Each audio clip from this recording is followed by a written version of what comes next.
Good morning. I'm Doug Krisner. Here are the stories we're following today. The U.S. Senate has extended its session to work on aid and border security. Let's get to Ed Baxter. He's in the Bloomberg newsroom. Eddie? Yeah, thank you very much, Doug. End of the traditional congressional session today, but Senate Majority Leader Chuck Schumer is saying, don't go home. There's work to be done on Israel and Ukraine funding, for sure. We hope to come to an agreement, but no matter what, members should be aware that we will vote on a supplemental proposal next week. Now, basically, go home if you want, but miss the vote if you do. The White House, by the way, is saying that negotiations are going in the right direction. Russian President Vladimir Putin holding his annual news conference today. Bloomberg's Greg Sullivan says exuding optimism and confidence. We've heard about the war in Ukraine that came up early on, where he gave an unusual amount of detail, including the number of troops that are there.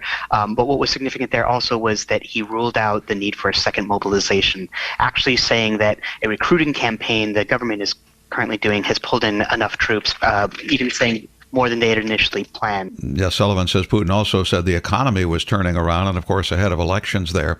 EU leaders have agreed to open membership talks with Ukraine. This an historic political win for Kyiv. EU Council President Charles Michel saying a clear signal of hope for the people and for the continent.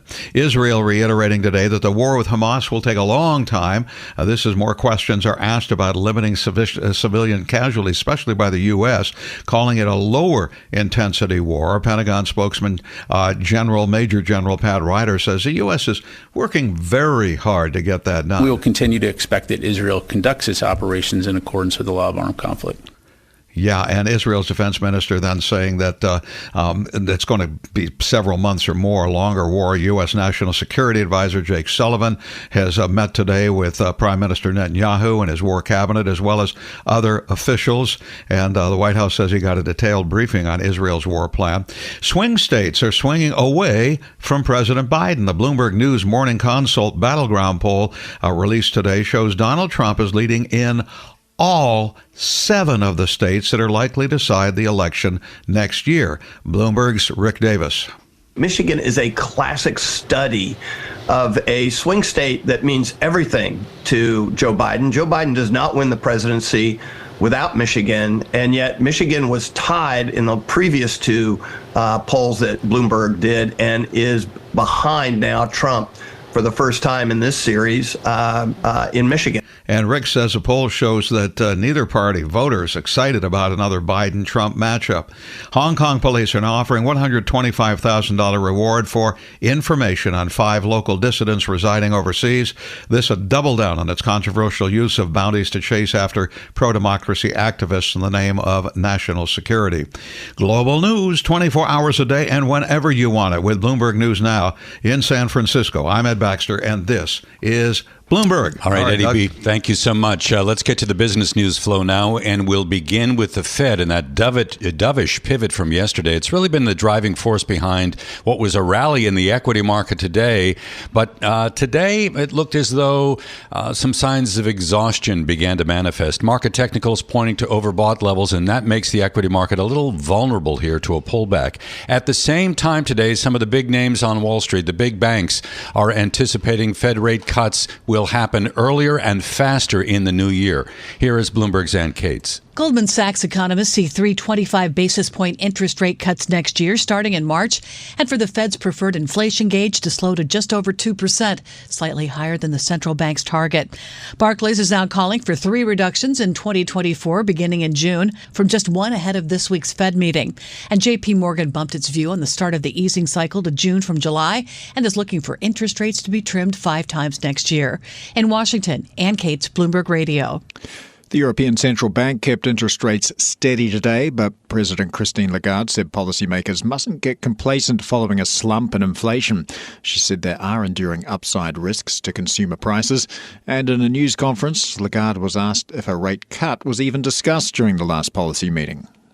We did not discuss rate cuts at all. No discussion, no debate on this issue. And I think everybody in the room takes the view that between hike and cut, there's a whole plateau, whole beach of hold. It's like, solid liquid gas. You don't go from solid to gas without going through the liquid phase. So this was just not discussed. There is sublimation, but never mind, we'll move on. Lagarde's comments come despite the latest ECB forecasts offering further grounds for optimism. Headline inflation is seen averaging 5.4% in 2023, but forecasts show lower price gains at 2.7% next year and 2.1% in 2025. It's still a great metaphor, though, wouldn't you agree? Oh, yeah, it is. Absolutely. Let's get to the Bank of England next. The BoE keeping interest rates steady today at a 15-year high. The BoE also sticking with its message that borrowing cost will remain elevated for some time, despite growing bets in the market for a wave of rate cuts in 2024. Here is BoE Governor Andrew Bailey after today's decision. Our job is to achieve the 2% inflation target sustainably. Now, we're making good progress. Inflation has come down from 11% to where it is today, just over 4.5%, and it will come down further. But we have to achieve it sustainably. So there is more to do. So I'm encouraged by where we are, but we have got more to do to get to that target, and that's what we will do. That is the Governor of the Bank of England, Andrew Bailey. Now, the BoE also said it could hike rates again if there was evidence of more persistent inflationary pressures. Paul?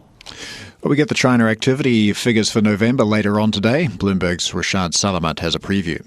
Industrial production and retail sales are both expected to show big gains last month compared to a year ago. However, the headline numbers may flatter to deceive. Don't forget, November 2022 was a time when large parts of China were only just starting to emerge from COVID lockdowns. Bloomberg Economics expecting industrial production rising 4.9%, up from 4.6% in October. Meanwhile, economists surveyed giving a forecast of just over 5.5%. Our economists say month-on-month data will likely paint a grimmer picture, though. Early indicators suggest manufacturing continued to slow in the month and the property slump's drag on overall consumer spending persisted. On retail sales, Bloomberg economists say it'll rise 8.8% from 7.6% the prior month. Consensus is for 12.5%. In Hong Kong, I'm Rashad Salamat, Bloomberg Radio. U.S. Treasury Secretary Janet Yellen will be revisiting China again next year. The story from Bloomberg's Denise Pellegrini. The Treasury Secretary says a significant portion of the agenda will focus on discussing difficult areas of concern with her counterpart. And she also says she'll try to deepen areas of cooperation and improve communication, even as she vowed to continue confronting Beijing over national security and human rights. In planned remarks to the U.S.-China Business Council in Washington, Yellen also made clear the U.S. would continue to pursue export controls and investment restrictions that have angered Beijing. But she also said it's crucial to engage with China in ways that could prevent potential diplomatic and financial crises. Yellen has emerged as something of a good cop in the Biden administration's handling of China relations through a relationship-building trip to China and also through meetings here in the U.S. Denise Pellegrini, Bloomberg Radio. All right, we have got Citigroup shutting its municipal business, and that business was once the envy of its rivals. We've got more from Bloomberg's Charlie Pallett. It is one of the most dramatic moves yet by CEO Jane Fraser as she seeks to squeeze better returns out of the Wall Street giant. According to a memo to staff seen by Bloomberg News, the bank decided the business, which has tumbled in the rankings for underwriting state and local debt, is, quote, no longer viable given our commitment to increase the firm's overall returns. Citigroup intends to complete the wind down by the end of the first quarter. In New York, Charlie Pallett, Bloomberg Radio. Let's take a closer look now at some of this week's central bank action with our own Michael McKee, Bloomberg International Economics and Policy Correspondent, joining us from here in New York City. Michael, it's always a pleasure. We can get to the Fed momentarily. Let's talk about what happened today with the ECB and the BoE, both leaving rates unchanged and both a lot less dovish than the Fed. Any sense of why they took that more hawkish point of view? For the Bank of England, it's basically that inflation is higher and wage growth is stronger than the bank would like to see. And they don't think they're out of the woods yet in terms of inflation. The ECB has seen inflation come down a lot more. But again, they're also concerned that because they can't control energy prices, they're much more exposed to energy. And they don't know exactly what's going to happen with the pattern wage negotiations that are coming up at the beginning of the year. They don't want the markets to get carried away with the idea of rate cuts. So both banks pushing back on that idea without rejecting the idea that in 2024 they could be cutting rates. Well, we have seen traders getting carried away with the idea of Fed rate cuts. What are markets saying about the possibility of rate cuts from the ECB and BoE next year? Well, the markets are pricing in rate cuts for both of those banks. I think 4 was the last I saw for the Bank of England, which seems like a lot given the bank, as I said, has a much greater inflation issue than the United States or the European Central Bank. The question for the ECB is for how they're going to do this, because they've still got they are still reinvesting their rolling over bonds, which the Fed stopped, and so they may continue that for a while, then slowly get out of that, and that would be a signal that rate cuts might be coming. So let's bring it back to the Fed because of that pretty dovish pivot yesterday. It may have surprised the market quite a bit. We had an enormous rally in treasuries yesterday, and at the short end of the curve, I think the 2-year was down nearly 30 basis points, and we were lower today in yields across the curve. Michael, do you think this is concerning the Fed, that this pivot has created so much easing in financial conditions? May not that be a little worrisome? If it continued and if it translated into lower borrowing costs immediately, it might concern the Fed. But we've seen rates go down over the last month as the markets anticipated the Fed, but we didn't see credit card rates or auto loan rates falling. We didn't see the prime rate falling. Mortgage rates came down, but only into the 7s.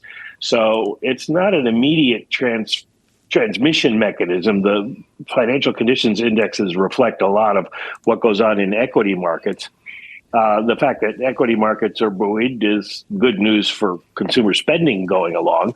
But at this point, I think the Fed is going to wait and see what happens. They suggested they're going to be cutting rates, but they didn't say when. The markets think it's going to be earlier. The Fed will judge on a meeting-by-meeting basis when they think they need to do it. We've still got an inverted yield curve, though, don't we? We've got the 10-year right now 3.92, the 2 at 4.38, so a spread of about 46 basis points.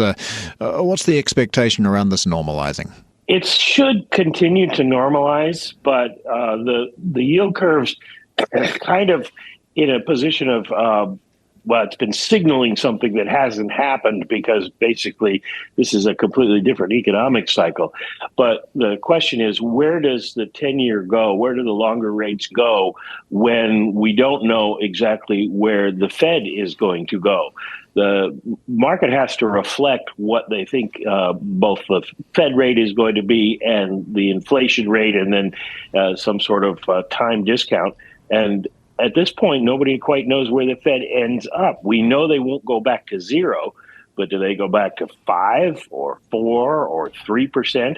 So until the markets figure that out, it's going to be hard to get a handle on exactly where the yield curve stops. Michael, we had the retail sales numbers today. What do they tell us about the health of the American consumer? The American consumer seems healthy and willing to spend. The retail sales numbers were good. Now, you generally have to take them over a couple of month average, because they do get revised quite often. And while we were up 0.3 on the overall number, we were flat, revised down from a 0.2 gain. So basically, it was still a small gain, but it was a gain. And the things that people bought were clothing and toys and sporting goods and electronics, the kind of things that we expect them to buy in the holiday season. So it does seem that consumers are not pulling back too much at this point. So you combine that with the weekly jobless claims numbers, and it looks as though the U.S. is going to manage a soft landing, right, very quickly. Fair point? Well, it's a fair point. You have to take the jobless claims numbers with a bit of a grain of salt at this time of year because of all the holidays. But it does show still strength.